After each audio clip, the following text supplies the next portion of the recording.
Hi, welcome back to another video for junior measurement. This video continues what we've been chatting about in the last video, which is area, but we're moving on to area of a rhombus and parallelogram. Right, we know the area is the amount of space that is inside a two-dimensional object.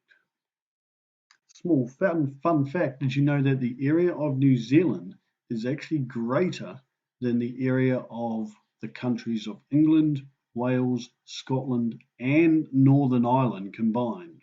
Those four countries make up what's called the United Kingdom, and the area of New Zealand is just bigger, not by much, than all of those four countries combined. All right, let's get into today's work, area of a rhombus or parallelogram.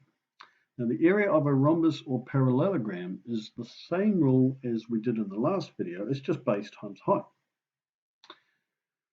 We'll come back to that rule shortly. What's a rhombus and a parallelogram again? A rhombus is basically a square that's fallen over. A parallelogram is basically a rectangle that's fallen over. A rhombus, all sides are the same size. Parallelogram, we've got the opposite sides are equal. What's important, you see all those arrows on there?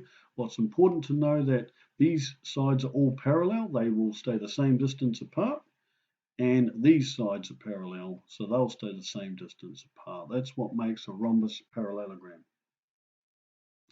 All right, so let's come back to the rule. Area of a rhombus and parallelogram is base multiplied by height.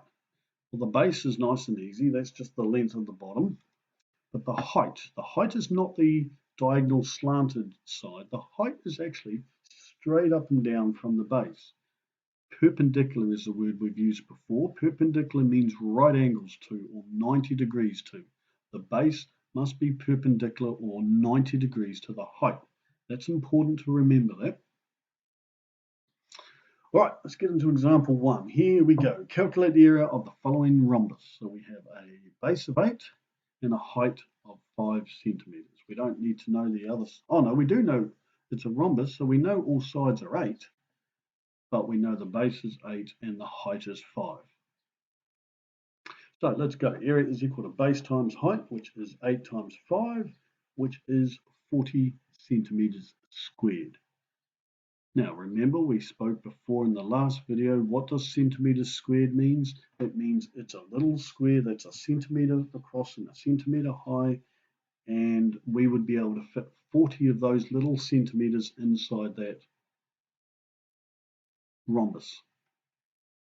Not 40 of those exact, because it's not to scale. All right, example 2. Calculate the area of the following parallelogram. Well, it's the same rule. The area of a parallelogram is just base times height. The base is 2.3, the height is 1.7. So we're just going to go 2.3 times 1.7, giving us 3.91. And so the area is equal to 3.91 meters squared.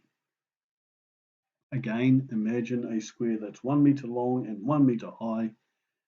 This parallelogram would have 3.91 of those meters squared fit inside that space.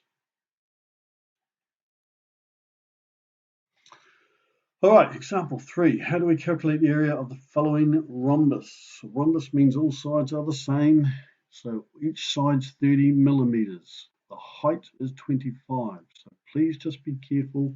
The base is 30, the height's 25. All sides are 30 in this rhombus. Yep, you've got that. But the height's not 30, the height's 25. So just go base times height, so 30 times 25. We don't need that extra 30. We don't need to know anything other than the base and the height. So 30 times 25 gives 750. What are we in? Millimeters? So millimeters squared. So once again, think of a tiny little square that's a millimeter by a millimeter, and we would need 750 of those to fill up the space of that rhombus. Right, that's the area of a rhombus and a parallelogram. So thanks so much for watching in.